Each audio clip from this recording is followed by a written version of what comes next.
So that's what happened. Istaroth, the ruler of time, must have had a hand in this. There's no other way that this meeting could have taken place. I knew only the ending. I've always been curious about the events that led to it. When the cataclysm first began 500 years ago, I, as the Prince of Conria, was preparing to do my part, to fight back with all my might. But then this girl, Diridith, she found me. The irony was that even as she desperately begged me to save the world, she brought me news of you. I was stunned, and I was suspicious of her claim that you were searching for me. But then, she showed me the key to your hibernation chamber. We'd been separated ever since I awakened in Teyvat. I searched the whole planet and found no trace of you anywhere. And then she brought me that news at the worst possible moment. I was faced with an extremely difficult decision. I desperately wanted to see you again.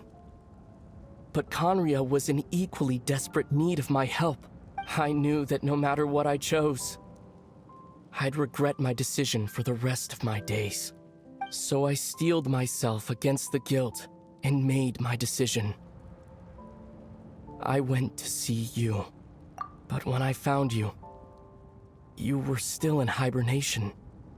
Even the key to the chamber was still secure on your person. I couldn't make sense of what I was seeing, but there was no time to think. I just grabbed you and ran. That's where we are right now. An intersection in our memories. This question has haunted me for the past 500 years. I never imagined the answer would come to me like this. So, my actions 500 years in the future set everything in motion. Are you mocking me, Istaroth?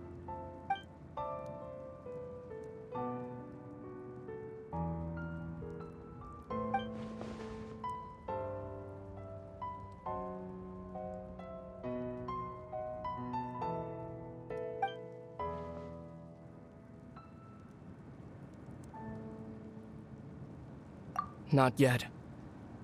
But I've taken a very important step. Now the ley lines of Conria are complete. I'd always thought that Teyvat's ley lines were locked by the heavenly principles. No more can be added, and existing ones cannot be replaced. But then, I learned that Natlan's Night Kingdom appeared to be an exception to the rule. It has intrigued me ever since. So, I directed the Abyss Order to feign an attack on Natlan, buying me some time to enter the Night Kingdom and negotiate with the Lord of the Night. Unfortunately, for other reasons, even the Night Kingdom cannot host any new ley lines. The most I could get was some room to carry out the weaving process.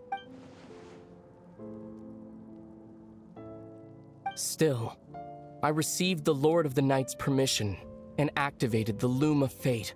Using an Intivat as the base, I was able to grow a realm based on the Conria of 500 years ago, superimposing it over present-day Natlan's space-time.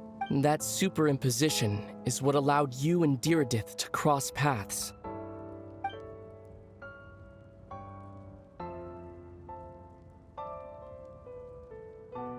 After that, the new Conria was enriched with memories of the old, drawn from the Abyss Order's members in their meditation sessions. With those memories as raw materials, and the superimposed realm as a template, the Loom of Fate finally finished its work.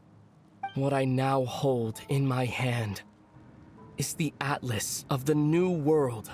This is the product of the Loom of Fate, holding within it the entire network of new Conria's ley lines.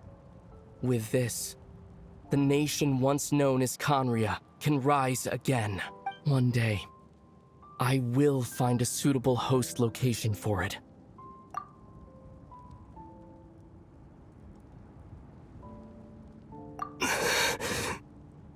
When I first arrived in Conria 500 years ago, My memory was completely blank. It was only after I had served as their prince for many years that I slowly began to remember everything, including you.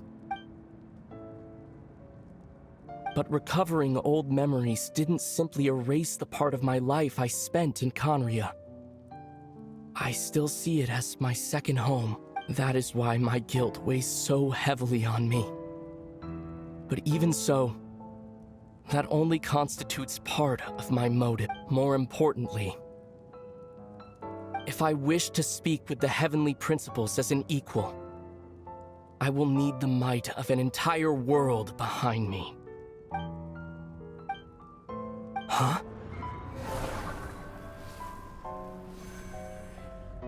I know you always want to change fate. We both do. But this time, I won't let you succeed. I cannot miss the chance to reunite with you 500 years in the past, no matter what.